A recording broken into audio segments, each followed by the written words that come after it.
حضرت محمد صلی اللہ علیہ وآلہ وسلم حضرت خدیجہ رضی اللہ تعالیٰ عنہ کا نکاح کس نے پڑھایا اور کس دین یا شریعت؟ دیکھیں یہ میں نے پہلے بھی اس میں بتایا کہ شریعت ابراہیمی کی ٹوٹی پھوٹی فارم وہاں چل رہی تھی.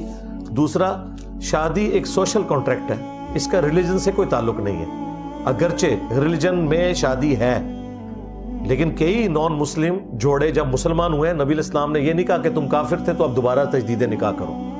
وہ سوشل کانٹریکٹ اسی طریقے سے چل رہا ہے. ہاں یہ ضرور ہے کہ اگر کوئی مسلمان جوڑا تھا، مرد یا عورت میں سے کوئی کافر ہو گیا جان بوجھ کے اور اس نے اسلام چھوڑ دیا تو نکاح ٹوٹ جائے گا، وہ ایک الگ بات ہے. لیکن جو پہلے سے چل رہا تھا، تو یہاں پہ بھی حضرت ابو طالب کے بارے میں جو تاریخی روایتوں میں ہے کہ انہوں نے پڑھایا، وہ جس فارم میں بھی ہو اس سے کوئی فرق نہیں پڑتا، جو بھی وہاں پہ چل رہا تھا. کہ جی آپ کا پورا تھدہ میں نے الحمدللہ ختم کر دیا، جتنا میرے پاس پرچیاں آئی تھی